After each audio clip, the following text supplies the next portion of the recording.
And boom, some more San Francisco 49ers news here as they add yet another defensive tackle to their rotation.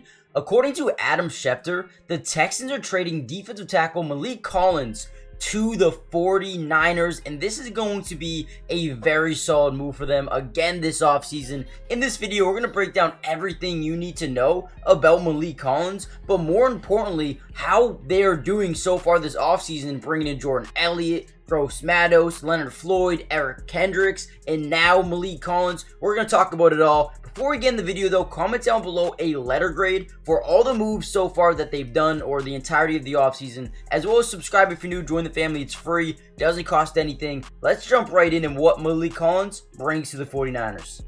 Okay, so the first thing you notice about Maliek Collins, and I'm sorry because this film is a little bit out of date. It is from the 2019-2020 season when he played for the Dallas Cowboys. But the one thing you notice when you watch his game is he is very solid, consistent at getting to the quarterback as a defensive tackle. Not only that, but he also does a really good job run stuffing as well. So kind of dynamic, versatile type of defensive tackle who, plays great or will play great alongside Jordan Elliott, Javon Hargrave, and will be a phenomenal rotational piece depending on if him or Jordan Elliott gets that starting spot, right? So right away, you talk about depth, right? They have such good depth in this defensive tackle room all of a sudden with 3, maybe even 4 guys that I really do trust, right? You also have Leonard Floyd, who is really good at getting to the quarterback alongside Nick Bosa. I think this team next year is going to do a great job at getting pressure on the opposing team. Now, the one thing you see when you look at Maliek Collins is 25.5 career sacks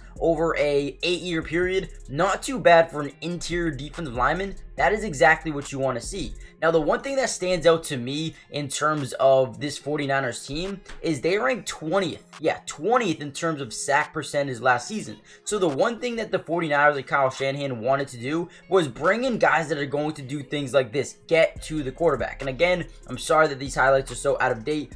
Alright, so here we go. I did find a play more recently here versus the Arizona Cardinals, and I do want to lightly gloss over his stats from last season. In 2023, the man had 41 total tackles. As you see him right here, top of your screen.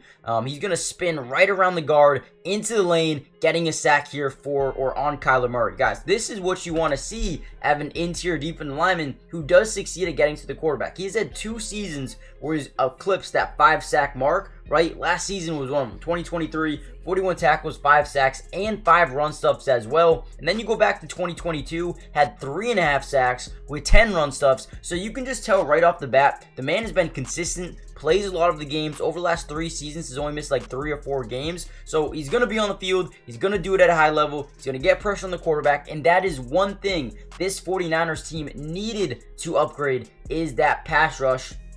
And I feel like they've done a really good job. But before we end off this video, do me a favor and comment down below a couple of players or positions that you think the 49ers need to address over the next couple of days and months heading into the start of next season. Hit the like button, subscribe, and I'll see you in the next video. Please.